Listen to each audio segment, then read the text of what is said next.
কোথায় যাচ্ছিস বাবা? এই তো মা, একটু বাইরে যাচ্ছিলাম। কেন, কিছু বলবে? বাবা ঘরে আজ চাল নেই।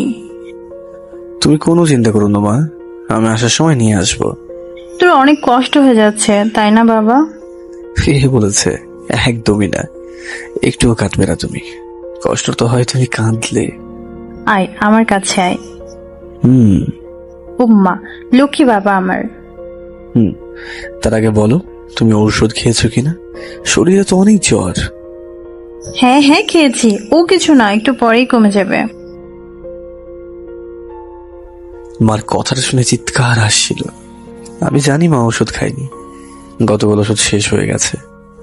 আমি হৃদয়, অনার্স ফাইনাল ইয়ারে পড়ি। বাবা একদম বৃদ্ধ, মার প্যারালাইসিস, হাঁটতে পারে না। রান্নাবান্না আমাকেই করতে হয়। ছোট্টখাটো একটা টিউশনই করাতাম, প্রতিদিন যেতে হতো। একটু লেট হতো বলে অন্য একটা টিচার দেখেছে, কারণ বাসা থেকে আমি পায়ে হেঁটে যেতাম। এটা মা বাবা কেউই জানে না। মনে হয় আমার এবার পরীক্ষা দেওয়া হবে না, কারণ মাস তো দূরের কথা, একটা দিন যে চলবো সেই টাকাটাও পকেটে নেই। পকেটে মাত্র তো 20 টাকা আছে। কি করব ভেবেই পাচ্ছিলাম না। মার ঔষধ, চাল এইসব কিনতে 500 টাকার প্রয়োজন। চোখের পানিটা মুছে পায়ে হেঁটে ইউনিভার্সিটির দিকে রওনা দিলাম। ভিতরে গিয়ে সজীবকে ফোন দিলাম। সজীব হলো আমার বেস্ট ফ্রেন্ড। হ্যাঁ হৃদয় বল। কোথায় আছিস তুই? ভার্সিটির ভিতরে আড্ডা দিচ্ছি, পুকুর পাড়ে চলে আয়। ঠিক আছে, আসছি বলেই পুকুর পাড়ে চলে গেলাম। গিয়ে দেখি ঋতু, পিটু, বকুলি, সজীব, শিফন, আরিফ সবাই অনেক খুশিতে আড্ডা দিচ্ছে। এমন সময় বকুলি বলে উঠলো, কিরে হৃদয়, তোর কপালে কালি কেন? আরে ওর কপালে তো কালিই থাকবে, মহিলা মানুষ রান্না করে। তোরা চুপ করতো সবাই। আমি আর কিছুই বললাম না। আসলে রান্না করার সময় খুব ঘেমে গেছিলাম, তাই হাত দিয়ে মুছেছিলাম। তখন হয়তো লেগে গেছিল। তাড়াহুড়ো করে বেরিয়ে আসছিলাম, তাই আয়নায় সামনে যাওয়া হয়নি। কি হলো, বসছিস না কেন? আরে না দোস্ত, আজকে আর বসবো না, তোর সাথে একটা কথা ছিল। বল। একটু সাইড আয় না। ও বুঝতে পারছি, টাকা লাগবে তাই না?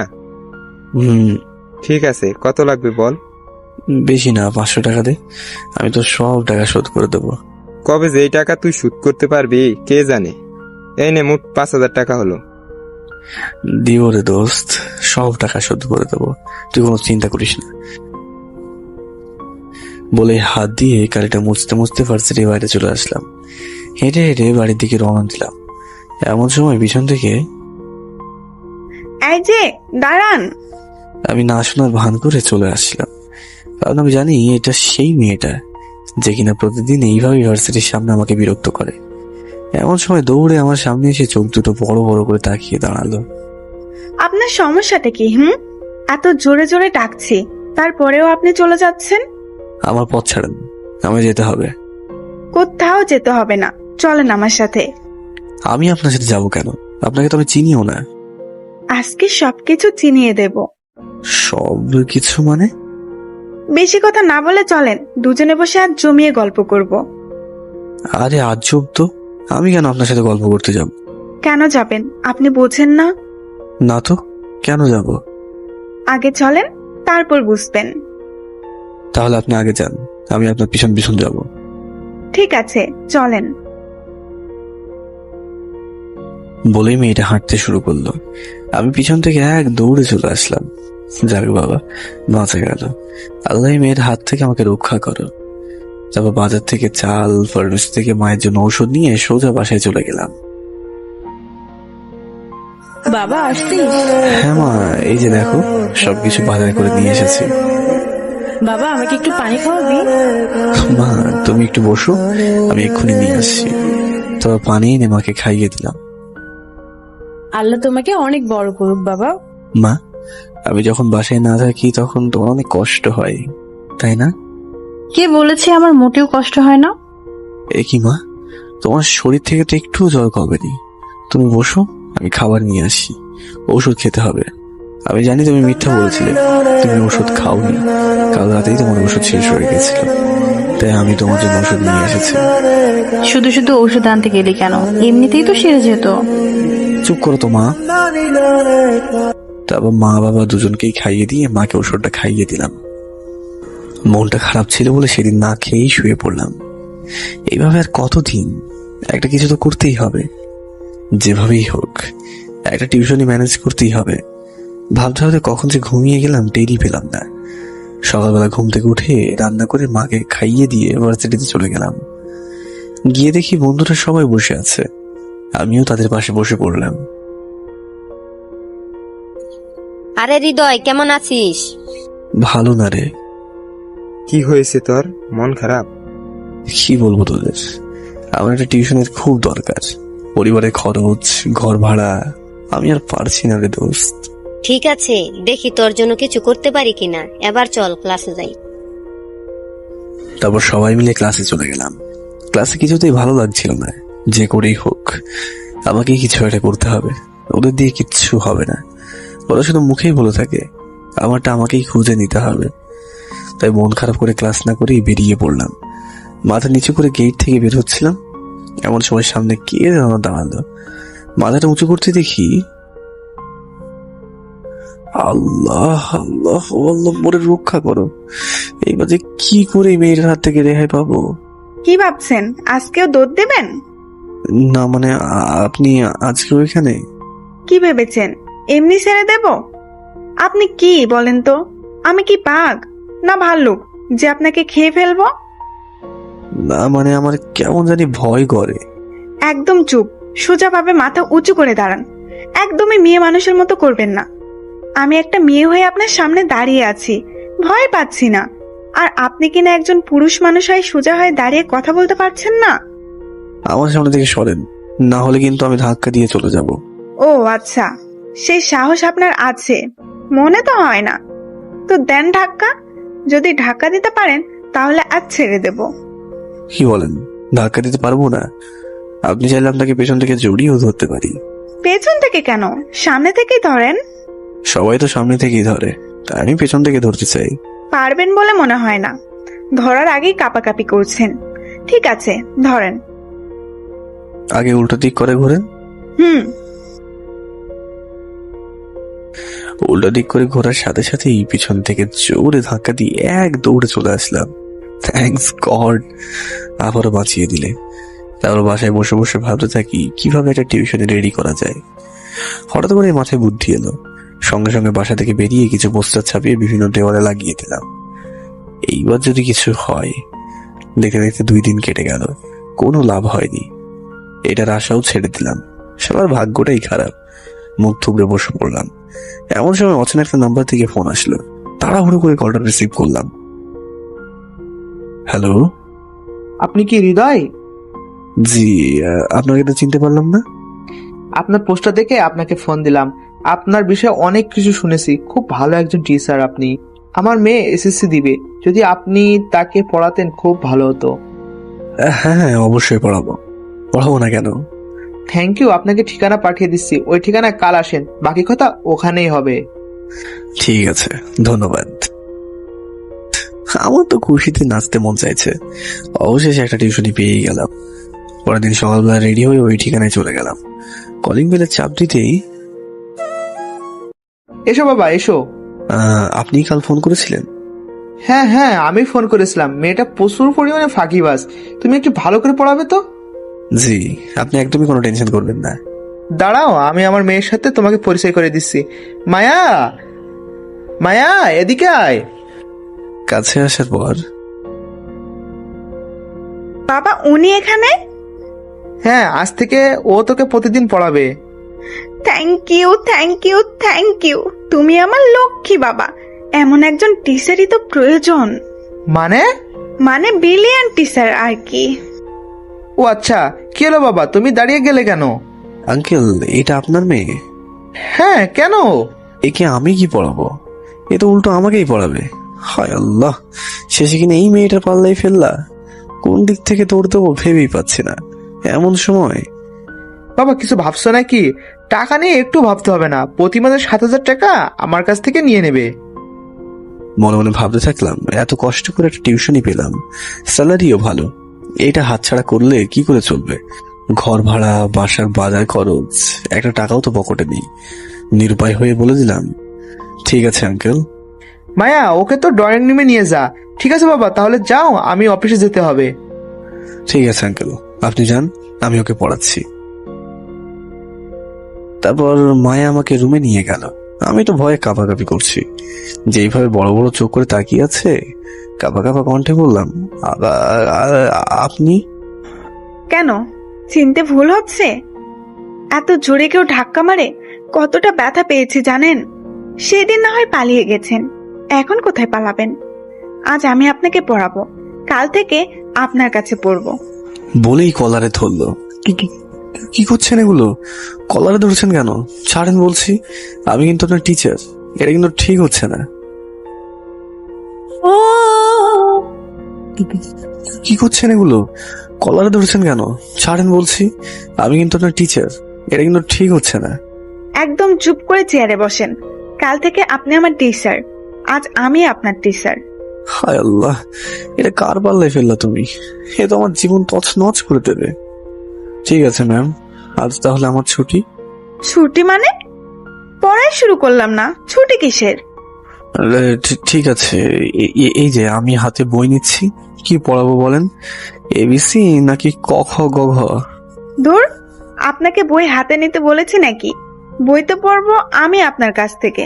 তাহলে কি পড়াবেন ম্যাম? আজ একটু অন্যরকম পড়া পড়বো। হে আবার কেমন পড়া ম্যাম? প্লিজ ম্যাম, আজ ছুটি দিয়ে দেন না। একদম চুপ, বেশি কথা বলে। ওকে ওকে ওকে, সরি ম্যাম।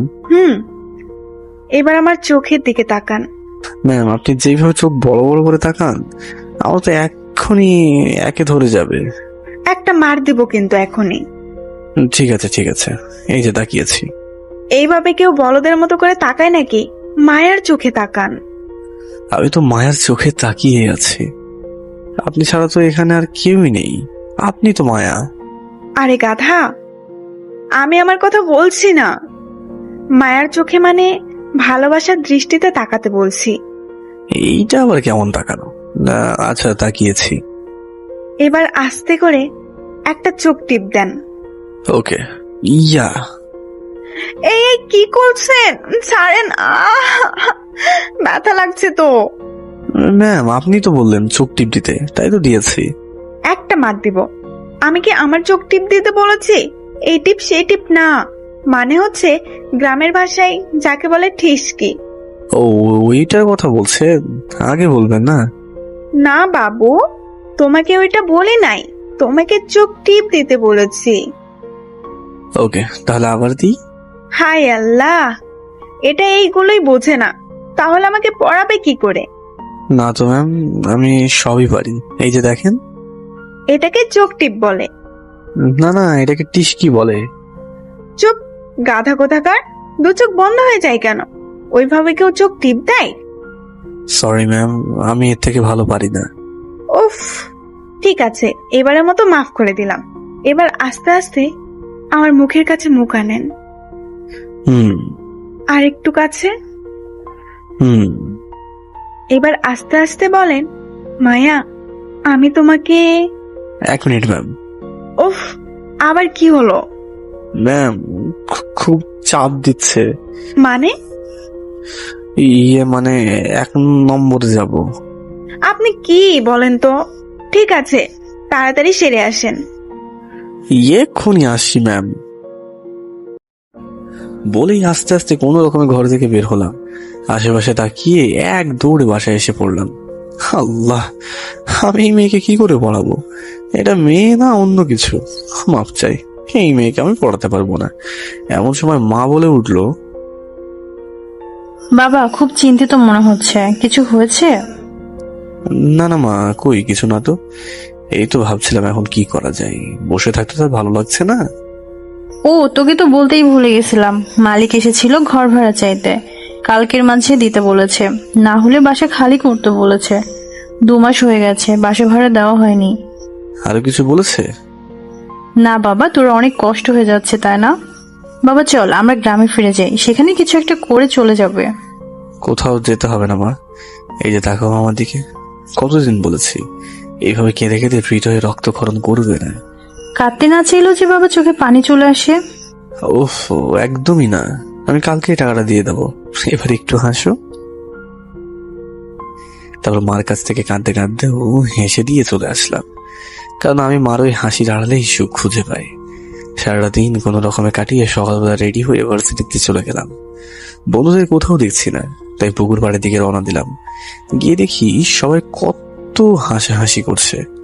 সবার আমার মুখেই শুধু হাসি নেই, মাঝে মাঝে মন চাই মেঘের উপরে চলে যায়। শুধু বাবা মার মুখের দিকে তাকিয়ে পারি না। এই শহরটা বুঝি আমার জন্য না, কি আর করার, জন্মেছি গরিব হয়ে। এটা তো সব থেকে বড় ভুল। কষ্টগুলো চেপে রেখে চোখটা মুছতে মুছতে বন্ধুদের কাছে গেলাম। আরে হৃদয়, বস বস, আজও বুঝি রান্না করেছিস? হ্যাঁ, তোরা তো জানিসই আমার প্রতিদিন রান্না করতে হয়। তো কি রান্না করেছিস আজ? শুধু ডিম ভাজি করেছি। কয়টা করেছিস? একটা। একটা দিয়ে তোরা 3 জন খাবি? হাসিস কেন? ঘরে তো একটার বেশি ডিম ছিল না, কি করব? বাবা মার মুখে তুলে দিতে পারলেই হলো, না আমারটা লাগবে না। তার মানে তুই কিছুই খাসনি? না। চল সবাই মিলে আজ ফুচকা খাবো। আরে ও খাবে কি? ওর পকেটে তো টাকাই নেই। হ্যাঁ হ্যাঁ দোস্ত, তোরা যা, আমি খাবো না। কাল রাতে খেয়েছিলাম, এখনো পেট খালি হয়নি।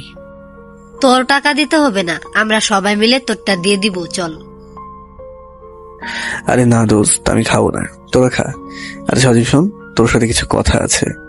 আমি জানি তুই কি বলবি। দেখ, আমার কাছে কোনো টাকা পয়সা নেই। সজীব, আগে আমার কথাটা তো একটু শোন। কি শুনবো আমি? তোর সাথে কি আমার টাকা সম্পর্ক? 2 দিন পর পর টাকা চাইবি আর আমি দিয়ে দিব? আমি কি টাকার মেশিন? দেখ, তোর বাবা তো অনেক টাকা, তাই হয়তো বারবার চাই। হ্যাঁ, এটা ঠিক, তুই টাকার মেশিন না, কিন্তু দেখ আমি তো এমনি নিচ্ছি না, টাকাগুলো আবার ফিরিয়ে দেবো। আর কবে দিবি? হ্যাঁ, এর আগের বছরে 15,000, এই বছরে 5,000। কবে দিবি এইগুলো? সেই প্রথম থেকেই তো শুনে আসতেছি দিয়ে দিবি দিয়ে দিবি। কই এখন পর্যন্ত তো একটা টাকাও দিতে পারলি না। দেখ হৃদয়, তুই যদি এইভাবে টাকার জন্য আসিস, আমি তোর সাথে সম্পর্ক রাখবো না। আমি টাকাগুলো ফেরত চাই, কথাটা মাথায় রাখিস। কি করব, শরীরের শক্তিও যেন হারিয়ে যাচ্ছে। খোলা মাঠে জোরে একটা চিৎকার দিতে মন চাইছে। বাল কাঁদতে কাঁদতে চোখের পানিগুলো যেন শুকিয়ে গেছে। কান্না করার চেষ্টা করছি, তবুও চোখে পানি আসছে না। না, কান্নাকাটি করে কোনো লাভ নেই। শত কষ্ট হলেও টিউশনিটা আমার কাছে করাতেই হবে। ঘড়ির দিকে তাকাতে দেখি সময় হয়ে গেছে। হেঁটে হেঁটেই চলে গেলাম মায়াদের বাসায়।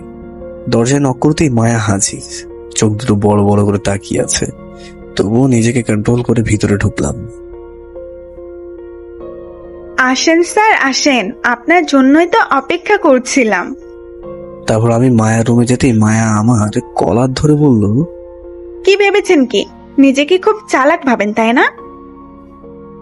একদম চুপ। হ্যাঁ, তুমি নিজেকে কি মনে করো? হ্যাঁ, রাস্তাঘাটে যেখানে দেখো সেখানেই পাগলামি করো। আমিও তো মানুষ নাকি? আমারও তো প্রেস্টিজ বলে কিছু একটা আছে নাকি? তাছাড়া আমি তোমার টিচার, একটু সম্মান দেওয়া উচিত। আপনি আমার গায়ে হাত উঠালেন?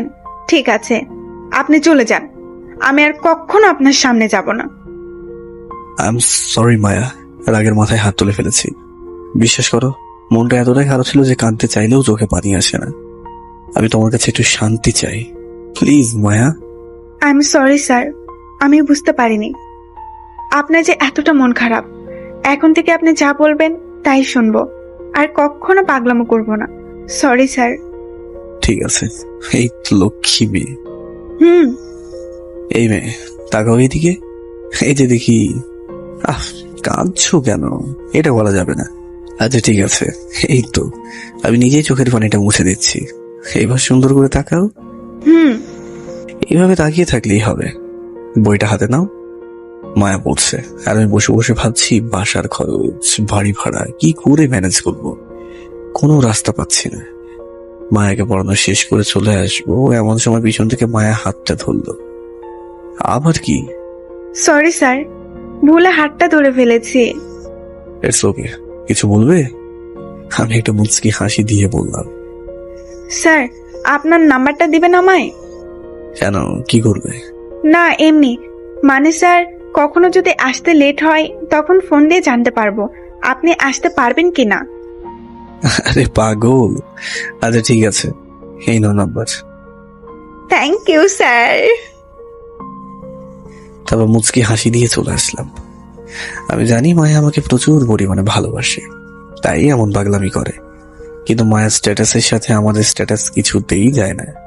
ওরা অনেক বড় লোক, আমি ফকির বললেও চলে। তবে হ্যাঁ, আমিও অনেক লাভ করি, হয়তো মুখ ফুটে কখনো বলিনি, কারণ আমি জানি এটা কিছুতেই সম্ভব না। আমাদের স্বপ্ন দেখাই ভুল। ভাবতে ভাবতে বাসায় চলে আসলাম। চুপটি করে বসে আছি, এমন সময় অচেনা একটা নাম্বার থেকে ফোন আসলো। নিশ্চয়ই টিউশনের জন্য কেউ ফোন করেছে। তাড়াহুড়ো করে ফোনটা ধরলাম। আসসালামু আলাইকুম, কে বলছেন? ওয়ালাইকুম আসসালাম। মায়াবী কণ্ঠে কথাটা শুনতে পেরে থ খেয়ে গেলাম, কারণ আমার জানা সত্ত্বে কোনো মেয়ে মানুষের ফোন আসে না। কণ্ঠটা শিওর হওয়ার জন্য আবারও বললাম, কে বলছেন? কেন, আমি ছাড়াও কি আপনাকে এর আগে কোনো মেয়ে ফোন দিত? ও তুমি তুমি না বললে যদি কখনো লেট করে যায় তখন ফোন দিবা, তাহলে এখন কেন? মন চাইছে তাই দিছি, তাতে আপনার কি? বাহ, আমার সাথে কথা বলছো আর আমাকে কি না বলছো তাতে আমার কি? হ্যাঁ, ঠিকই তো বলেছি। মনে রাখবেন, এখন কিন্তু আপনি আমার টিচার না, যখন পড়াবেন তখন টিচার। তো এখন কি মনে করবো? সেটা বিশেষ কেউ ধরে নিতে পারেন। তো অনেক পাকনা হয়ে গেছে, তাই না? হয় নাই, প্রয়োজনে হতে প্রস্তুত। তুমি এরকম পাগলামো কেন করো? হ্যাঁ, কেন, আপনি বোঝেন না? কি বুঝবো আমি? হ্যাঁ, আর আমার বিষয়ে তোমার অনেক কিছু জানার আছে, যেটা শুনলে হয়তো তুমি আর কখনো ফোনই দেবে না। আমি কিছু জানতে চাই না, আমি শুধু এইটুকু বলতে চাই যে আমি আপনাকে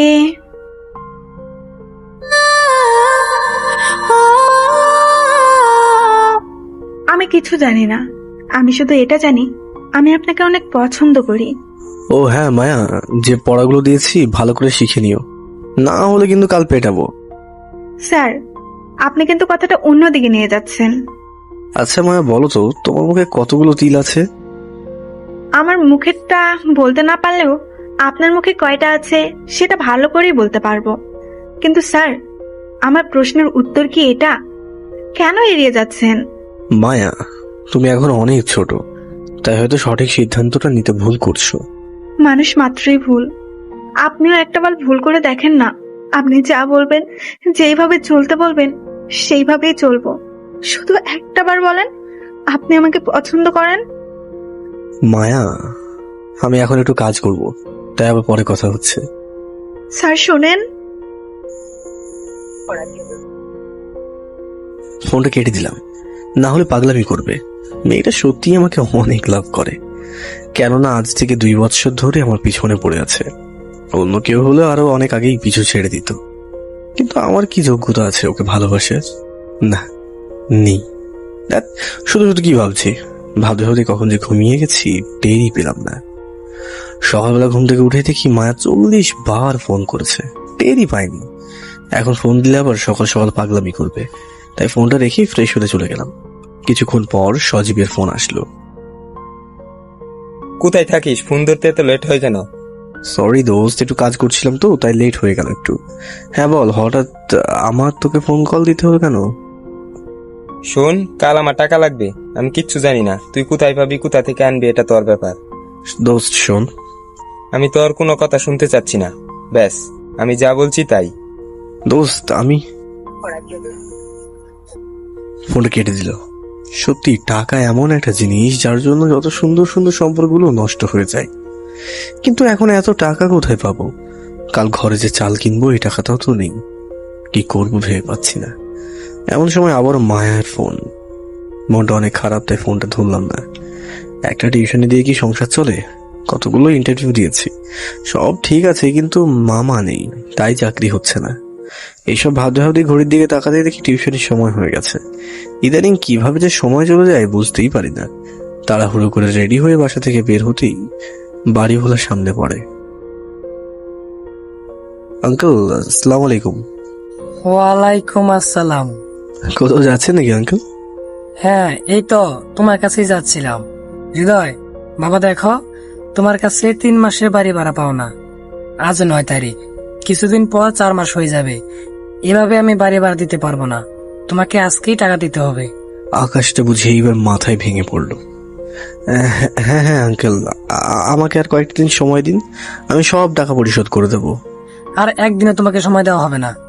এই একই কথা তুমি বারবার বলে আসছো। এখনই তোমার সবকিছু নিয়ে আমার বাড়ি খালি করে দিতে হবে। আঙ্কেল প্লিজ, আমি আপনার পায়ে পড়ছি আঙ্কেল, আপনি এমনটা বলবেন না। আমার মাটা খুবই অসুস্থ, আমাকে 3 থেকে 4টা দিন সময় দিন, আমি সব টাকা পরিশোধ করে দেবো। ঠিক আছে, এই শেষবারের মতো দয়া করলাম, এরপর গা হেঁচড়ে বের করে দিব। জি আঙ্কেল, আপনাকে অনেক অনেক ধন্যবাদ। আপনার মতো মহান মানুষই হয় না। কথাটা মনে থাকে যেন। তারপর সেখান থেকে চোখটা মুছতে মুছতে চলে আসলাম। মনে হচ্ছে টিউশনের সময় অনেক লেট হয়ে গেছে, তাই পকেট থেকে ফোনটা বের করে দেখি আরো 20 বার ফোন করেছে মায়া। না জানি আজ আবার কি হয়, মনে তো হয় অনেক রেগে আছে। তাড়াহুড়ো করে মায়াদের বাসায় চলে গেলাম। কলিং বেলে চাপ দিতেই মামা দরজাটা খুলে দেয়। সরি, ভুল ঠিকানায় চলে আসছেন। মায়া, আই এম সরি, বিশ্বাস করো। বললাম তো ভুল ঠিকানায় চলে আসছেন, চলে যান আপনি। এমন সময় মায়া, কে আসছে ওখানে? ভিতরে আসতে দে। না মা, কেউ না, বাইরের কোনো পাগল মনে হচ্ছে। নানা আন্টি, আমি হৃদয়। আমার কথা শুনে আন্টি আসলো। এ কি বাবা তুমি? আসো আসো, ভিতরে আসো। মায়া, তুই ওকে আসতে দিচ্ছিস না কেন? কাকে পাগল বলছিস তুই? না আন্টি, তেমন কিছু না, ওই একটু দেরি করে আসছি তো, তাই মায়া রাগ করে এসব বলছে। ও আমি সামলে দেবো আন্টি। ঠিক আছে বাবা, যাও, মেয়েটাকে একটু ভালোভাবে পড়িও। আন্টির সঙ্গে কথা বলতেই মায়া তার রুমে চলে যায়। কে জানে ভিতর থেকে দরজাটা আটকে দিয়েছে কিনা। আস্তে আস্তে কাছে গিয়ে দরজাটা ধাক্কা দিলাম। না তো, ঠিক আছে। তারপর ভিতরে ঢুকলাম। আপনি পারমিশন ছাড়া আমার রুমে আসলেন কেন? এক্ষুনি বেরিয়ে যান বলছি। মায়া, আমি তোমার টিচার। কিসের টিচার? কে আপনি? বেরিয়ে যান বলছি। মায়া, আমি সরি বলছি তো, আসার সময় একটু সমস্যার জন্য আসতে লেট হয়ে গেল। আমি আবারও সরি বলছি। Sorry sorry sorry. কিসের সরি? হ্যাঁ, আমি কি লেট করে আসার জন্য আপনাকে কিছু বলেছি? তাহলে এমন করছো কেন? ফোনটা বের করে দেখেন তো, কতগুলো ফোন দিয়েছি। আসলে মায়া, আসলে কি? সরি, আর কখনো এমনটা হবে না। মনে থাকবে তো? থাকবে। এবার বইটা বের করো, পড়া শিখেছো? না। কেন? কেন আপনি জানেন না? কাল রাত থেকে এই পর্যন্ত গুনে গুনে 60 বার ফোন দিয়েছি, একটা বারও রিসিভ করেন নাই। কতটা টেনশনে ছিলাম আপনি জানেন? এতটাই অস্থির লাগছিল যে কি করে পড়তে বসতাম আমি। আমার কষ্টটা আপনি কি করে বুঝবেন? কেন এমন পাগলামি করছো? যদি আপনার কিছু হয়ে যেত? কিচ্ছু হবে না আমার, গরিবের মৃত্যু নেই। আপনার কাছে আপনার জীবনের মূল্য না থাকতে পারে, কিন্তু আমার কাছে আমার পৃথিবী জুড়ে আপনি, কারণ আমি আপনাকে ভালোবাসি। ঠিক আছে, বই গোছাও, আমি শিখিয়ে দিচ্ছি। কি শিখাবেন আপনি? কেন বোঝেন না যে আমার কিছু ভালো লাগে না এইসব? প্লিজ, আমি আর পারছি না। আমি শুধু চুপ করে আছি। মায়া, বই হাতে নাও বলছি। আপনি শুধু একটাবার বলেন ভালোবাসেন, বিশ্বাস করেন আমি সবকিছু শিখে দেবো আপনাকে। আপনি যা বলবেন তাই করব, শুধু একটাবার। বলতেই মায়া বইটা মাটিতে ছুঁড়ে ফেলে দিল। কান্না করতে করতে মায়ের চোখ দুটো লাল হয়ে গেছে। কেন জানি নিজেকেও আর ধরে রাখতে পারছে না, জোর করে চোখে পানি চলে আসছে। আমার জীবনটা কি শুধু কষ্ট পাওয়ার জন্য? উল্টো দিক করে ঘুরলাম, মনে মনে ভাবতে থাকলাম এইভাবে কাজ হবে না, মায়াকে সবকিছু খুলে বলতে হবে। তাই মায়ের দিকে ফিরে তাকাতেই দেখি, আরে আরে মায়া, কি করছো এগুলো? হ্যাঁ, গলায় ছুরি কেন? হাত থেকে ছুরি ফেলো বলছি। এইভাবে তো কাজ হবে না। কি করব? আমার কষ্ট আর সইছে না। হয়তো আপনি হ্যাঁ বলবেন, না হলে এতটা কষ্টের যে চিরতরে মুক্তি নেব। মায়া শোনো, প্লিজ পাগলামি করো না। আরে আগে আমার কথাটা শোনো। আর কি শুনবো আমি? হ্যাঁ, আপনি শুধু কথা এড়িয়ে যান। আচ্ছা, সত্যি করে বলেন তো, আমি কি দেখতে এতটাই খারাপ যার জন্য আমাকে আপনার পছন্দ হয় না? আমি কি কখনো তোমাকে বলেছি যে তোমাকে আমার পছন্দ হয় না বা ভালো লাগে না? তাহলে তো এখানে কোনো সমস্যা দেখছি না। বেশি কিছু তার হতে চাইনি, শুধু আপনার মুখের হাসিটা হতে চেয়েছিলাম। তোমার সাথে কিছু কথা আছে, কাল একটু মুক্তার কাছে আসতে পারবে? কি এমন কথা? যে অন্য কোথাও বলতে হবে? সব কথা সবখানে বলা যায় না। ঠিক আছে, বলেন কখন আসতে হবে। আরে পাগলি, আগে ছুরিটা তো ফেলো, তারপর না হয় বলি। ঠিক আছে, এবার বলেন। তোর বাবাকে ডাকো। মানে? আরে পাগল, ভয় পেও না, ওনার সাথে কিছু কথা আছে। ও আচ্ছা, আপনি এখানে দাঁড়ান, আমি ডেকে দিচ্ছি। হুম। চলে যাবেন না তো আবার? আরে না না। না, আপনি তো আবার একটু কিছু হলেই দৌড়ে চলে যান, তাই আর কি। এখান থেকে আর কখনো যাবো না, আগে যাও তো। ঠিক আছে, যাচ্ছি গো। তারপর মায়া তার বাবাকে রুমে ডেকে নিয়ে আসে। বাবা ডাকছিলে আমায়? জি আঙ্কেল, আসসালামু আলাইকুম, কেমন আছেন? এই তো বাবা ভালো, তুমি কেমন আছো? কি করে যে আপনাকে বলবো ভেবে পাচ্ছি না।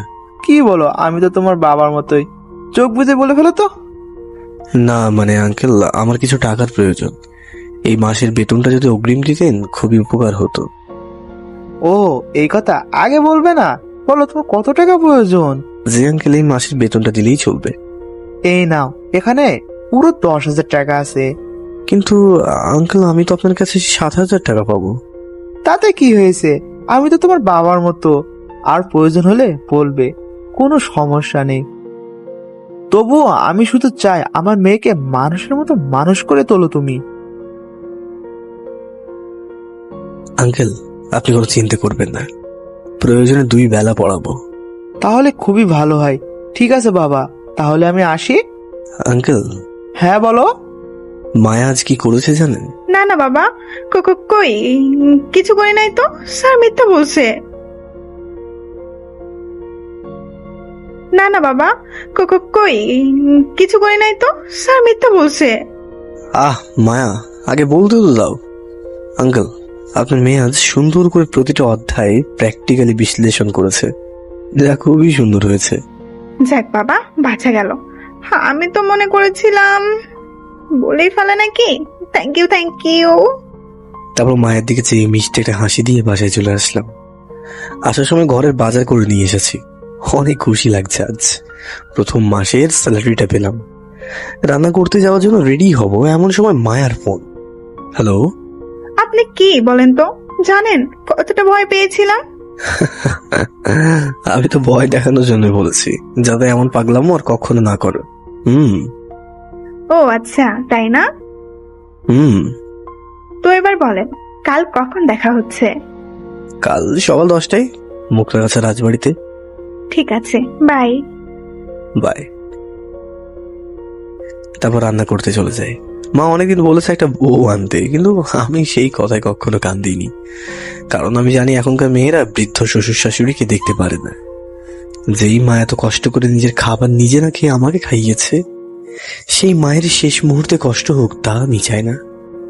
রান্না বান্না শেষ করে বাবা মাকে খাবার দিচ্ছিলাম, এমন সময় মায়ের ফোন। কি হলো স্যার, 10টা বেজে গেছে, আপনি তো এখনো আসলেন না। আমি একা একা কখন থেকে বসে আছি। এত তাড়াতাড়ি চলে গেছো? ঠিক আছে, ওয়েট করো, আমি আসছি। কার সাথে কথা বলি হৃদয়? নিশ্চয়ই বৌমা, তাই না? আরে না বাবা, আমি যাকে পড়াই ওই মেয়েটাও। ও আচ্ছা। তারপর রেডি হয়ে রাজবাড়িতে চলে গেলাম। ভিতরে যেতে পিছন থেকে কে যেন হাতটা ধরলো। পিছন ফিরতেই, কি ভয় পেয়েছেন? ভয় পাবার কিছু নেই, আমি ছাড়া এই হাতটা আর কেউ ধরবে না। মায়া, তুমি? কেন বিশ্বাস হচ্ছে না? কি বলবো, আমি তো ভেবেই পাচ্ছি না। নীল শাড়ি, কালো টিপ, ঠোঁটে হালকা খয়েরি লিপস্টিক, বলতে গেলে আগুন সুন্দরী। এই যে কি হলো, কথা বলছেন না যে? কই বলছি তো।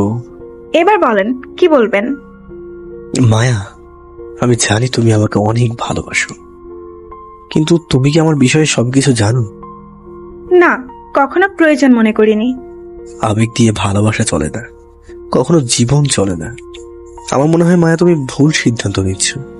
মোটেও না, you are my lifeline, you are my life story, আর কিছু জানি না। মায়া, আমার সংক্ষিপ্ত জীবনের গল্পটা তোমার একটু শোনা উচিত। হ্যাঁ বলো। ও সরি, তুমি করে বলে ফেলেছিলাম। জি বলেন। মায়া, তুমি হয়তো এটা জানো যে আমার কোনো বোন নেই, বাবা মার একমাত্র সন্তান আমি। বাবা মা দুজনেই বৃদ্ধ, তাই আমাকেই রান্না করতে হয়। তাছাড়া আমি একদম গরিব, মোটামুটি ভিখারিও বলতে পারো। ঠিক মতো দুমুঠো ভাত বাবা মার মুখে তুলে দিতে পারি না। নিজেরটা না হয় বাড়ি দিলাম, বাড়িওয়ালা বাসা থেকে বের করে দেবে বলেছে 3-4 মাসের ভাড়া পরিশোধ না করলে। জানো, টাকা এমন একটা জিনিস যার জন্য সজীবের সাথে 20 বছরের সম্পর্কটা নষ্ট হয়ে যাচ্ছে। সজীব বলেছে তাকে নাকি আজকেই টাকা দিতে হবে। আরে কষ্ট তো হয় তখনই যখন আমার মা অসুস্থ শরীর নিয়েও বলে ঔষধ লাগবে না, এটা এমনি এমনি সেরে যাবে। তেমন কিছু একটা হয়নি তো। এরা কেন বলে জানো? মা জানে আমার পকেটে তেমন একটা টাকা নেই। মাঝে মাঝে মনে হয় মেঘের আড়ালে লুকিয়ে যায়। একদিনে এতগুলো টাকা কিছুতেই সম্ভব না। মায়া, আমার একটা ভবিষ্যৎ হচ্ছে অন্ধকার একটা রাতের মতো। আমি চাই না তোমার ভবিষ্যতে আমার অন্ধকার হোক। এটার কষ্ট আমি বুঝি। তাছাড়া দেখো, তোমার বাবা অনেক বড় লোক, এটা কিছুতেই মেনে নেবে না। আমি চাই তুমি ভালো থাকো, ভালো একটা ছেলে ডিজার্ভ করো। আমি তোমাকে সবসময় সুখী দেখতে চাই। আমি জানি তুমি একটা লক্ষ্মী মেয়ে, আমার মতো বেকারদের কাছে কে বিয়ে দেবে বলো? আমি চাই তুমি আমায় ভুলে যাও। আমার কথা শুনে মায়া চোখটা মুছতে মুছতে চলে যায়। আমি জানতাম এমনটাই হবে, কারণ ভিখারির কখনো ভালোবাসা হয় নাকি। তারপর আমিও চোখটা মুছতে মুছতে চলে গেলাম। বাসায় বসে আছি, এমন সময় সজীবের ফোন। হ্যাঁ সজীব, বল। বল মানে, টাকা কখন দিবি? ও ও তোকে তো বলতে ভুলে গেছিলাম। আমি তোর জন্য টাকা রেডি করে রেখেছি, বিশ্বাস কর। শরীরটা অনেক খারাপ লাগছে, তাই আজ আর আসছি না। কাল সকালে ভার্সিটিতে গিয়ে দিয়ে দেবো। সত্যি বলছিস তো? হ্যাঁ রে, সত্যি। ওকে, বাই। স্তব্ধ হয়ে বসে আছি আর ভাবছি সজীবকে টাকাগুলো দিয়ে দিলে তো কিছুই থাকবে না আমার কাছে। বাড়ি ভাড়া তো দিতেই হবে, না হলে তো বাসা থেকে বের করে দেবে। ধ্যাৎ, এত টেনশন আর ভালো লাগে না।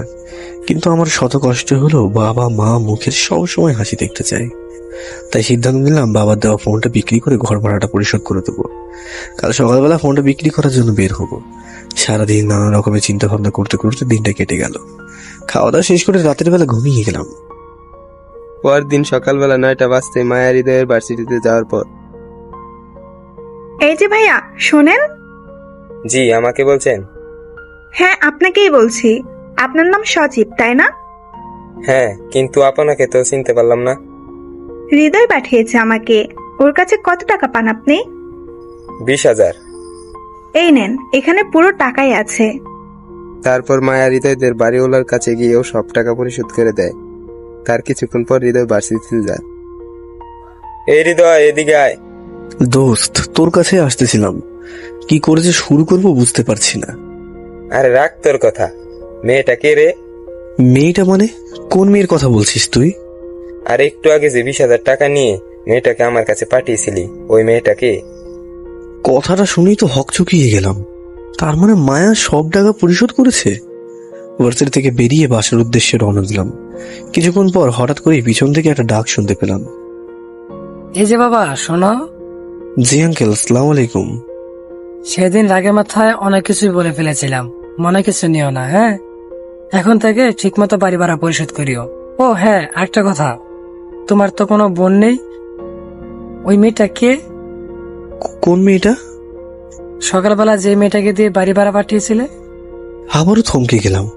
তার মানে মায়া বাড়ি ভাড়া সহ দিয়ে দিয়েছে? না, মায়াকে একটা ফোন দিতেই হবে। পকেট থেকে ফোনটা বের করে মায়াকে ফোন দিলাম।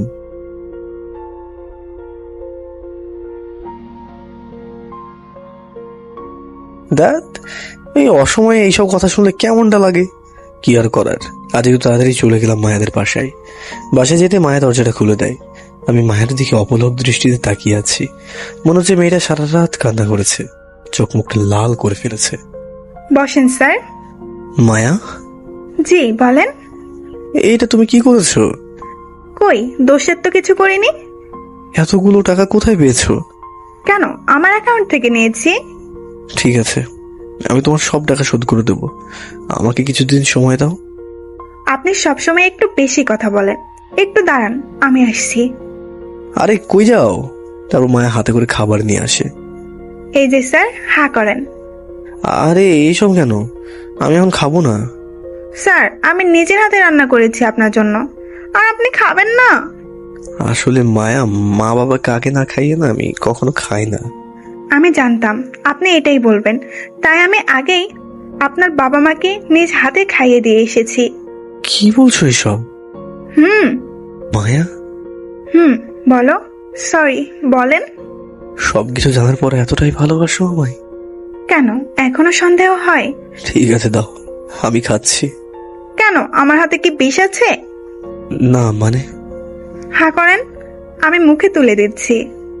খাচ্ছি আর ভাবছি একসময় মা এইভাবে খাইয়ে দিত, আর এখন সে নিজেই হাত দিয়ে খেতে পারেন না। ভাগ্যের কি নির্মম পরিহাস। কি ভাবছেন এত? তুমি কি আমাকে সত্যি সত্যি অনেক ভালোবাসো? এখনো কি আপনার বিশ্বাস হয় না? না মানে, কতটা ভালোবাসো?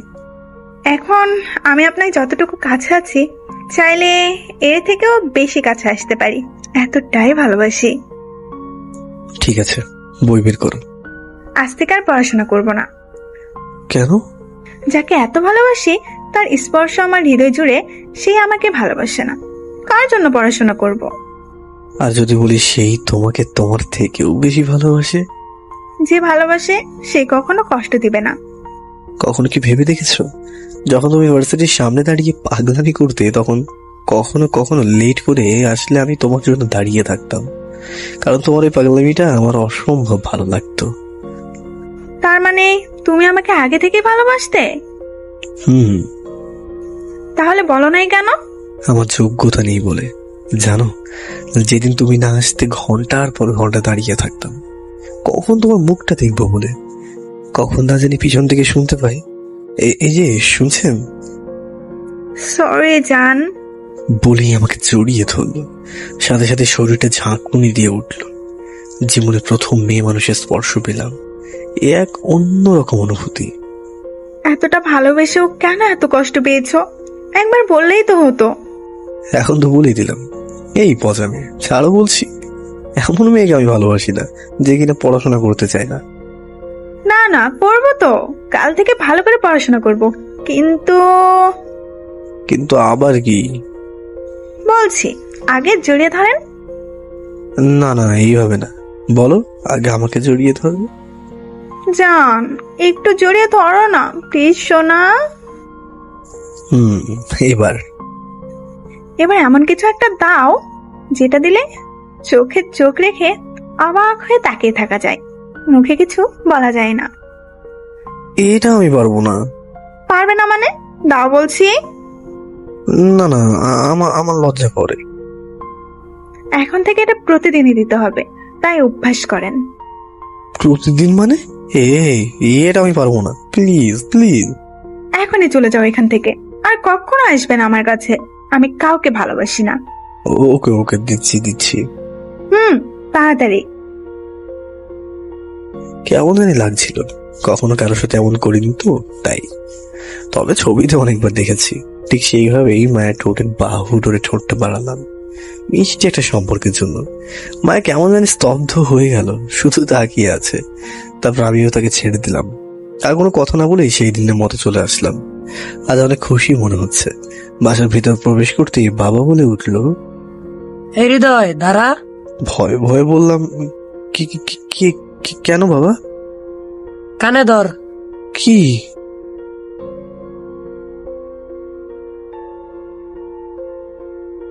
কানে ধর। মানে? কানে ধরতে বলছি, কানে ধরে 10 বার উঠবস কর। ঠিক আছে, করছি। দাঁড়া, সেদিন মিথ্যা বলছিলি কেন? কই, কখন কি বললাম আবার?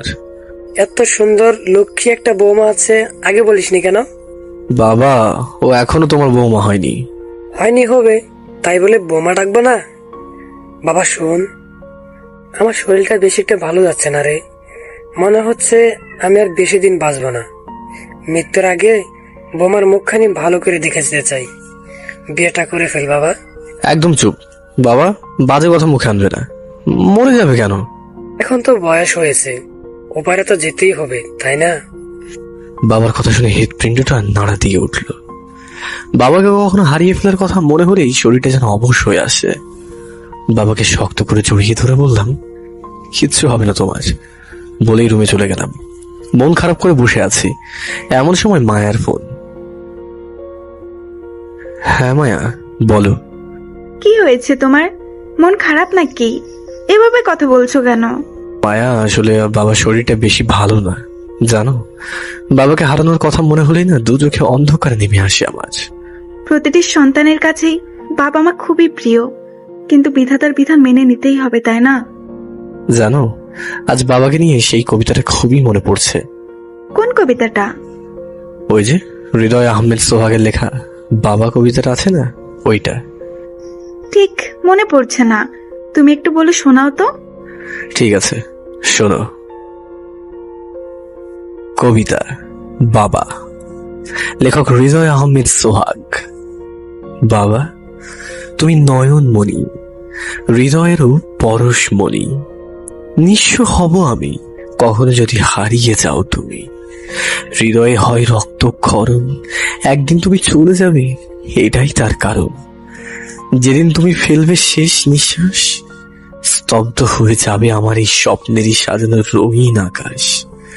হৃদয়ে হবে রক্তক্ষরণ, শত স্মৃতিতে জড়িয়ে থাকবে তুমি, তবু স্পর্শ করতে পারবো না, এটাই তার কারণ। বাবা, তুমি নয়নমণি, হৃদয়ের ভালোবাসা, স্বপ্ন আকার রং তুলি তুমি। তুমি আমার বেঁচে থাকার একমাত্র আশা ভরসা। বাবা, তুমি নয়নমণি, এই চোখেরই আলো। অন্ধকার বানিয়ে চলে যাবে, এই কথাটা আর কখনো না বলো। একটু দাঁড়াও, চোখের পানিটা মুছে নেই। আরে, তুমি কাঁদছো কেন? কাঁদবো না মানে? এই কবিতার মানে কি দাঁড়ায় একবার ভেবে দেখেছো? বাবা আমারও আছে। জানি। কি করো এখন?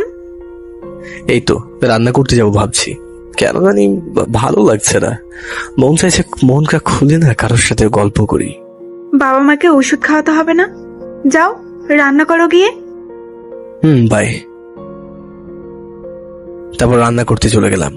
রান্না শেষ করে বাবা মাকে খাইয়ে দিচ্ছে আর শুয়ে পড়লাম আমি। শুয়ে শুয়ে ভাবছি, সত্যি মেয়ে মানুষ হলো ঘরের লক্ষ্মী। এভাবে আর কতদিন, বিয়েটা তো এবার করেই ফেলবো। এইসব ভাবতে ভাবতে কখন যে ঘুমিয়ে গেলাম টেরই পেলাম না। সকালবেলা ঘুম থেকে উঠে ফ্রেশ হয়ে ভার্সিটিতে চলে গেলাম। আমাকে দেখেই সজীব বলল, এই হৃদয়, এদিকে আয়। হ্যাঁ দোস্ত, বল। সব সময় এরকম মন খারাপ করে থাকিস কেন তুই? কই না তো, কেমন আছিস তোরা? হ্যাঁ ভালো, তুই কেমন আছিস? ভালো না রে। তুই আর কি ভালো থাকবি, প্রতিদিনের মতো সেই একই গল্প শুনতে আর ভালো লাগে না। আচ্ছা, সেই দিনের মেয়েটা কে রে? তোর ভাবি। বলিস কি? তার মানে তলে তলে সবই চলছে, তাই না? যাই হোক, ভাবি কিন্তু দেখতে খুবই সুন্দর। কি যে বলিস না তোরা। হইছে, থাক, আর লজ্জা পেতে হবে না। তারপর ভার্সিটি ক্লাস শেষে সোজা মায়াদের বাসায় চলে যায়। মায়া আমাকে দেখিয়ে বলে উঠল, জান, তুমি আসছো, ভিতরে এসো। কি বললে তুমি?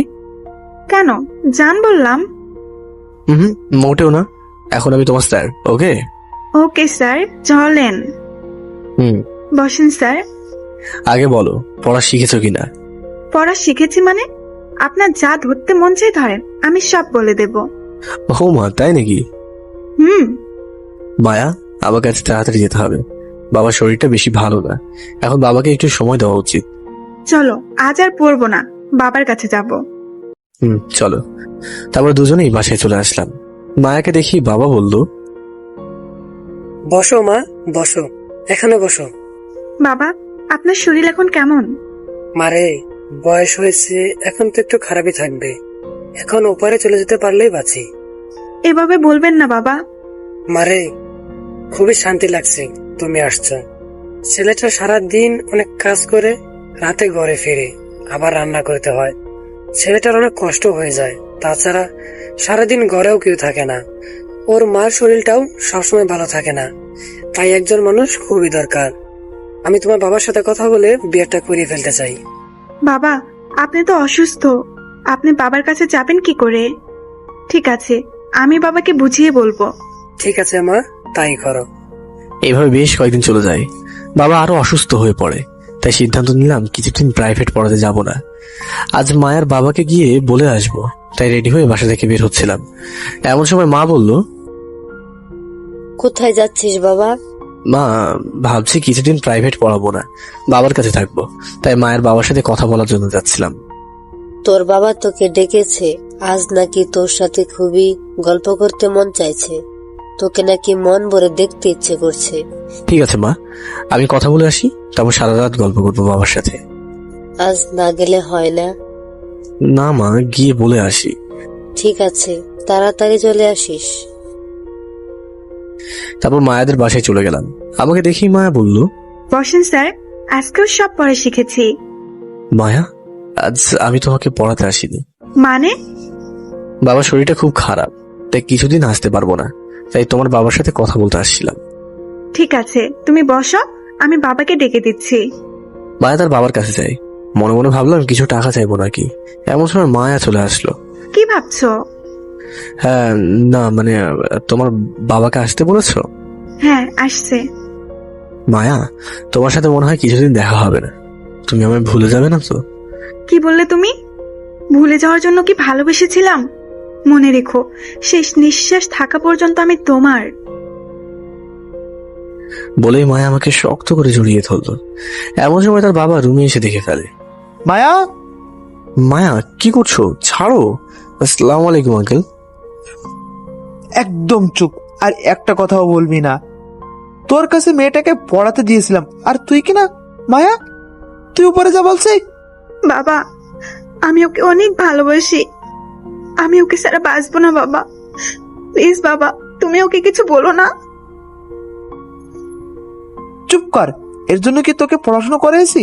বাবার মুখের উপর কথা বলিস। উপরে যা বলছি। প্লিজ বাবা, তোমার পায়ে পড়ছি বাবা, যত ইচ্ছে হয় আমাকে মারো, কাটো, আমি কিচ্ছু বলবো না। তবু ওকে কিছু বলো না, ওর কিছু হয়ে গেলে আমি বাঁচবো না বাবা। যা তুই এখান থেকে। মায়াকে ধাক্কা দিয়ে রুমের বাইরে বের করে দেয়। আঙ্কেল, আঙ্কেল শুনুন প্লিজ। কি শুনবো? হ্যাঁ, নিজের চোখে দেখে কি ভুল? বলেছিলাম মেয়েটাকে ভালো করে পড়াবে, আর এই হলো তোর পড়ানো।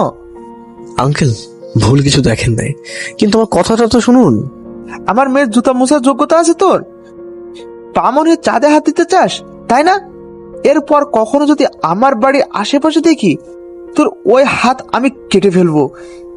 এখনই বেরিয়ে যা বলছি, না হলে ঘাড় ধাক্কা দিয়ে বের করে দিব। আর কিছু বলার সুযোগই পেলাম না। ইচ্ছে মতো অপমান করে বের করে দেয় সেই দিন। আমি জানতাম এটাই হবে, কারণ আমার কোনো যোগ্যতাই তো নেই। তবুও কেন যে এটাই পা বাড়ালাম। চোখের পানিটা মুছতে মুছতে বাসার সামনে চলে গেলাম। বাড়ির সামনে অনেক মানুষের ভিড়। কেন জানি ভিতরটা ঝাঁকি দিয়ে উঠলো। দৌড়ে ভিতরে চলে গেলাম। গিয়ে দেখি বাবা শান্তিতে ঘুমোচ্ছে। স্তব্ধ হয়ে বাবার পাশে বসে পড়লাম। কথা বলার চেষ্টা করছি, মুখে কথা আসছে না। ভিতরটা শুধু চলে যাচ্ছে। কিছুক্ষণ চুপ থাকার পর, বাবা, এই বাবা, এই যে দেখো, আমি তোমার ছেলে হৃদয়। আমি আসছি বাবা, গল্প করবি না? ওঠ না, এই টাকা আমার দিকে। বাবা, এই বাবা, ওঠ।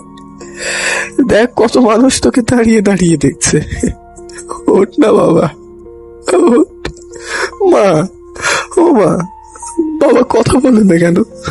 তুমি না বলেছিলে বাবা গল্প করবে আমার সাথে? বলো না, আমি আসছি তো, সারা রাত গল্প করবো আজ। তোর বাবা আর গল্প করবে না রে, লুকিয়ে গেছে মেঘের আড়ালে। বাবা,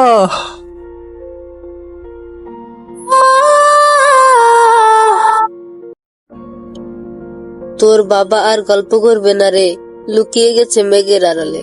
বাবা।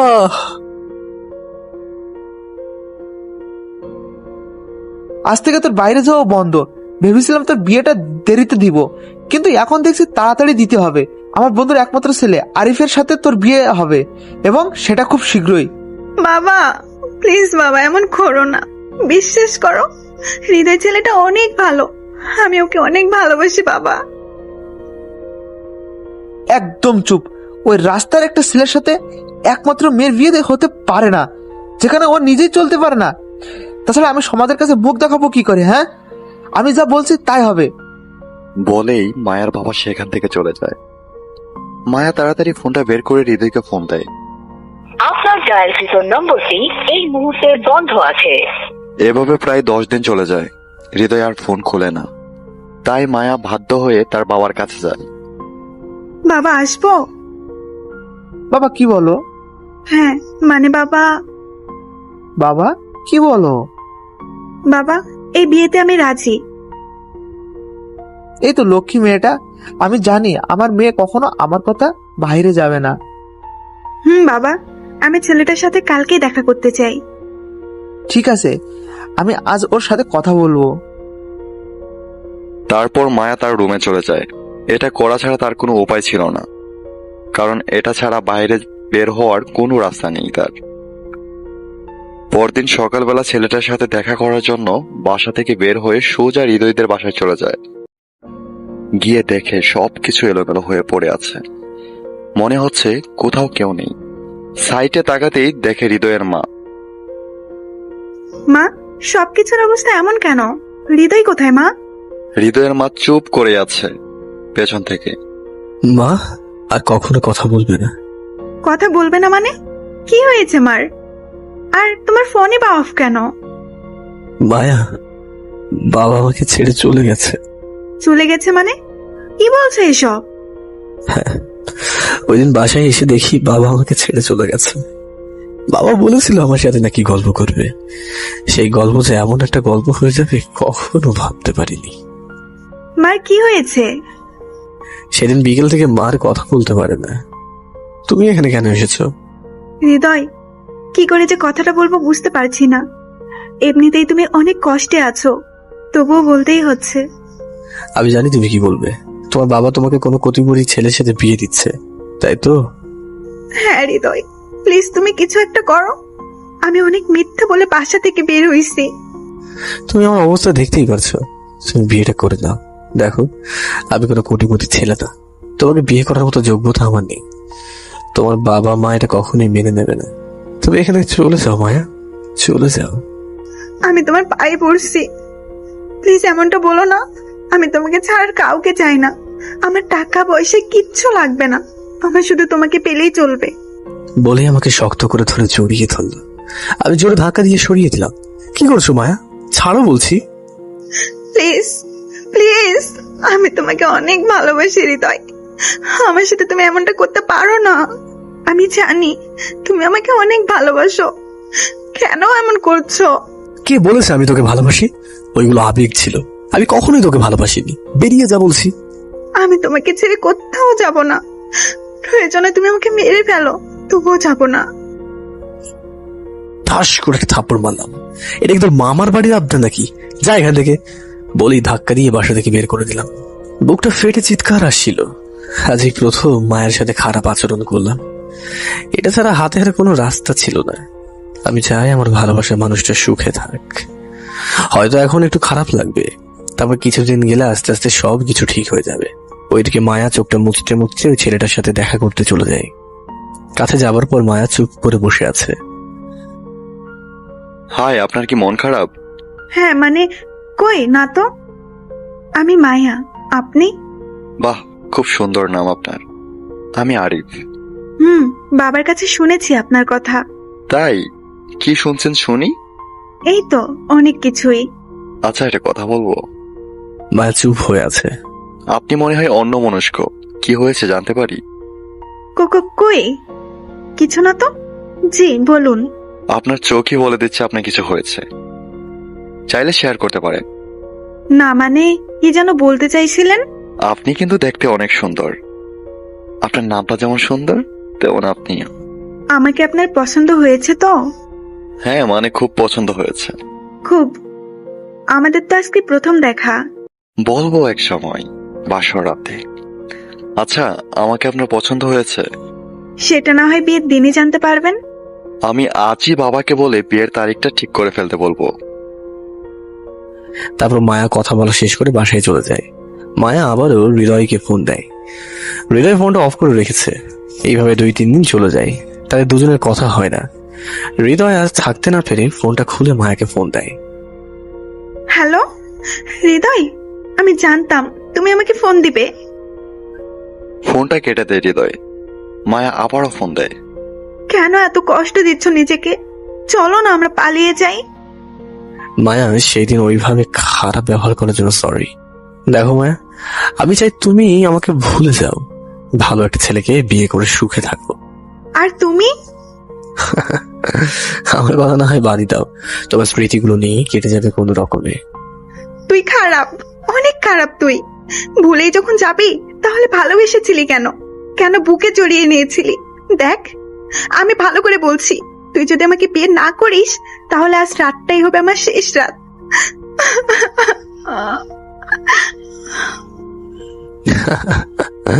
পাগলামি করিস না রে, ভালো থাকিস। হৃদয়, হৃদয়। ফোনটা কেটে দিলাম। কি করবো ভেবে পাচ্ছি না। আমি কি থাকতে পারবো মায়াকে ছাড়া? ভাবতে ভাবতে বাসা থেকে বের হয়ে হাতে একটা সিগারেট নিয়ে সজীবকে ফোন দিলাম। হ্যাঁ হৃদয়, বল। দোল্লা সড়ক চলে আয় তো, কিছু কথা আছে। ঠিক আছে, আসতেছি। তার কিছুক্ষণ পর সজীব আসলো। এটা কি হৃদয়? তোকে তো কখনো সিগারেট খেতে দেখিনি। কি হয়েছে খুলে বল তো আমায়। তারপর সবকিছু খুলে বললাম সজীবকে। দোস্ত, তোকে কি বলবো, বাসা খুঁজে পাচ্ছি না। মেয়েটা তোকে অনেক ভালোবাসে, আর তুইও তো ওকে ছাড়া থাকতে পারবি না। মেয়েটা সত্যিই তোকে ছাড়া বাঁচবে না। তোরা পালিয়ে যা, বিয়ে করে নে। এটা কি করে সম্ভব? তুই তো জানিস আমি একজন বেকার, টাকা পয়সা কিচ্ছু নেই আমার। তাছাড়া জানিসই তো মা অনেক অসুস্থ। আসলে দোস্ত, তোর জীবন কাহিনীটা কষ্টের কোনো মুভির থেকেও বেশি কিছু। তুই সবকিছু আমার উপর ছেড়ে দে, আমি সব সামলে নিব। টাকা পয়সা যা লাগে সব দিব, আর কখনো চাইবো না। যখন মন চায় তখন দিস। তবুও বলছি, তুই মায়াকে নিয়ে পালিয়ে যা। মেয়েটাকে এভাবে মরতে দিস না। হারিয়ে কান্না করে লাভ নেই। দোস্ত, মায়াকে আমি অনেক ভালোবাসি, সত্যি মায়াকে ছাড়া আমি থাকতে পারবো না। যা, মায়ের সাথে কথা বলে সবকিছু রেডি করে ফেল। তারপর সেখান থেকে চলে এসে মায়াকে ফোন দিলাম। কেন ফোন দিয়েছো তুমি? মায়া, আমি আর পারছি না, কি করব বলো? আমি অনেক ভালোবাসি যে তোমায়। আমি কাউকে ভালোবাসি না। সরি মায়া, আমাকে ক্ষমা করে দাও। চলো আমরা পালিয়ে যাব। সত্যি বলছো তুমি? 2 দিন পর আমরা পালিয়ে যাব। আগে কানে ধরো, অনেক কষ্ট দিয়েছো। সরি। মায়া, কার সাথে কথা বলছিস? জি বাবা, মামা মানে আরিফ ফোন করেছে। ও আচ্ছা। তারপর সেই দিন রাতেই সবকিছু রেডি করে ফেললাম। দেখতে দেখতে 2 দিন চলে গেল। আজ রাতেই পালিয়ে যাব। কোথায় যাব তা জানি না, শুধু জানি পালিয়ে যাচ্ছি। ভাবতে ভাবতে সন্ধ্যা হয়ে আসলো। তার একটু পর সজীব চলে আসলো। সবকিছু ঠিকঠাক আছে তো? হ্যাঁ, সব ঠিকঠাক আছে। এই নে টাকা, আরো লাগলে আমি তো আছেই। দোস্ত, হ্যাঁ বল। আমাকে কথা দে, মাকে তুই ভালো করে দেখে রাখবি, মাকে ঠিক মতো ওষুধ খাওয়াবি। দেখতেই তো পারছিস মা কতটা অসুস্থ। 2টা দিন দেখে রাখ, তারপর মাকে সহ আমি নিয়ে যাব। তুই একটুকুও চিন্তা করিস না, আমার উপর একটু ভরসা রাখ। এমন সময় মায়ের ফোন। হ্যাঁ মায়া, বলো। আমি লেকের পাড়ে একা একা দাঁড়িয়ে আছি, অনেক ভয় করেছে। প্লিজ তাড়াতাড়ি এসো। ঠিক আছে, আমি এক্ষুনি আসছি। তারপর মার কপালে একটা চুমু খেয়ে বেরিয়ে গেলাম। হৃদয় দাঁড়া। হ্যাঁ বল। পৌঁছে ফোন দিস। আচ্ছা ঠিক আছে। তারপর হৃদয় চলে যায়। হৃদয় চলে যাওয়ার একটু পরে তার মা স্ট্রোক করে। সজীব তার মাকে হসপিটালে নিয়ে যায়। ওইদিকে হৃদয়, কোথায় তুমি? মায়া, তোমার সাথে পরে কথা বলছি, সজীব ফোন করছে। হ্যাঁ সজীব বল। হৃদয়, তোর মা স্ট্রোক করেছে, সিটি হসপিটালে নিয়ে এসেছি। কি? হ্যাঁ, আমি এখনই আসছি। তারপর হৃদয় মায়াকে রেখেই হসপিটালে চলে যায়। সজীব, এই সজীব, মা কোথায়? সরি দোস্ত, তোর মা আর বেঁচে নেই। ওই দেখ। মা, এই মা, তুই ঘুমিয়ে আছিস তাই না? ওঠ, দেখ না, আমি আসছি তো। দোস্ত প্লিজ পাগলামি করিস না, ওঠ। মারে, মা, তুইও চলে গেলি। আমি আমি কাকে নিয়ে বাঁচবো বল? আমার তো কেউ রইল না। তোরা সবার বেইমান, তোরা সবাই বেইমান, সবাই। ওই দিনের পর থেকে হৃদয় আর স্বাভাবিক জীবনে ফিরে আসতে পারেনি। সবসময় পাগলের মতো আচরণ করত। মা বাবাকে সে অনেক ভালোবাসতো, তাই এমনটা হয়েছে। এভাবে বেশ কিছুদিন কেটে যাবার পর কিছুটা স্বাভাবিক জীবনে ফিরে আসে। ঠিক তখনই মামার কথা মনে পড়ে তার। মায়া কোথায়? আমি তো মায়াকে সেদিন ফেলে রেখে চলে আসছিলাম। মায়া মনে হয় খুব রাগ করে আছে। না, মায়াকে একটা ফোন দেই। কিন্তু আমার ফোন কোথায়? না, আগে সজীবের কাছে যেতে হবে। এমন সময় সজীব দৌড়ে আসে। ও, তুই আসছিস? মায়া কোথায়? ও আমার উপর রেগে আছে, তাই না? আমি জানি ও আমার সাথে রাগ করে থাকতে পারবে না। চল ওর কাছে যাবো। হৃদয়, মায়ের বিয়ে হয়ে যাচ্ছে, শেষবারের মতো তোর সাথে দেখা করতে চা। ও দিঘির পাড়ে দাঁড়িয়ে আছে, তোকে এখনই যেতে বলেছে। কি? পায়ের নিচ থেকে যেন মাটি সরে গেল। তাড়াতাড়ি দিঘির পাড়ে চলে গেলাম। মায়া বধূ সেজে বসে আছে। মায়া আমাকে দেখেই বলল, তুই একটা স্বার্থপর বেঈমান। এবার তো খুশি হয়েছিস তাই না? আরেকজনের সাথে বিয়ে হচ্ছে আমার, আজ বাসর হবে, অন্য একজন আমাকে বউ বলে ডাকবে, খুব ভালো লাগবে তোর তাই না? কেমন আছো মায়া? এখন বলছিস কেমন আছি? এতদিন তোর মনে ছিল না তাই না? কতবার তোকে ফোন দিয়েছি, একটা বারের জন্যও তোকে পাইনি। এমন কোনো রাত নেই তোর জন্য কাঁদে নাই। আর কত কষ্ট দিবে আমায় বল? শরীরের একই অবস্থা করছিস। নিজের প্রতি একটু খেয়াল রাখতে পারিস না? কার জন্য খেয়াল রাখবো? আমার তো সবকিছুই শেষ। তুমি অনেক হ্যাপি থাকবে মায়া, ভালো থেকো। দাঁড়া, কোথায় যাচ্ছিস? এই, তুই কি ভেবেছিস? হ্যাঁ, আমি তোকে ছাড়া অন্য কাউকে বিয়ে করব, তারপর সংসার করব, অনেক হ্যাপি থাকবো? এটা তুই কি করে ভাবলি? যে আমি 2 বছর তোর জন্য অপেক্ষা করেও অন্য কারো হইনি, সে আমি এখন তোকে ছেড়ে অন্য কারো হয়ে যাব? এটা কি করে ভাবলি তুই? আমার কষ্ট কি তুই বুঝবি না? হ্যাঁ, একটা মেয়ের কতটা কষ্ট হয় ভালোবাসার মানুষটি হারিয়ে গেলে, সেটা তুই কি করে বুঝবি? তুই তো কখনো ভালোবাসিসনি। তোকে বলেছিলাম না, আমি শেষ নিঃশ্বাস পর্যন্ত শুধু তোরই। এই দেখ, বিষের বোতল সবটুকু খেয়ে এসেছি, আমি চলে যাচ্ছি। এবার তুই হ্যাপি থাকিস, আর কখনো বলবো না আমাকে ভালোবাসতে, জড়িয়ে ধরতে। বলি মায়া মাটিতে লুটিয়ে পড়ে। এই মায়া, এই মায়া, এটা তুই কি করেছিস মায়া? হ্যাঁ, মায়ের চোখ খোল মায়া। তুই কি ভেবেছিস? হ্যাঁ, বিষ কি তুই একাই খেয়েছিস? আমি খাইনি। তুই কি একাই আমাকে ভালোবাসিস? আমি বাসি না? এটা তুই কি করে ভাবলি? তুই অন্য কারো বউ সেজে চলে যাবি, আমার জায়গায় আরেকজন তোকে বউ বলে রাখবে, আর আমি চেয়ে চেয়ে দেখবো? এই ছিল তোর ভালোবাসা? এই দেখ, বিষের বোতল আসার সময় আমিও খেয়ে এসেছিলাম, কারণ আমি জানি তোকে ছাড়া বেঁচে থাকা কিছুতেই সম্ভব না। আর তুই কিনা একাই চলে যাচ্ছিস। হৃদয়, আর তো কখনো বলবো না আমাকে জড়িয়ে ধরতে। শেষবারের মতো আমাকে একটু জড়িয়ে ধরো না, আমার খুব কষ্ট হচ্ছে গো। এই তো জড়িয়ে ধরেছি, প্লিজ চোখ খোলো মায়া। মায়া, আমি তোমাকে অনেক ভালোবাসি মায়া, আই লাভ ইউ।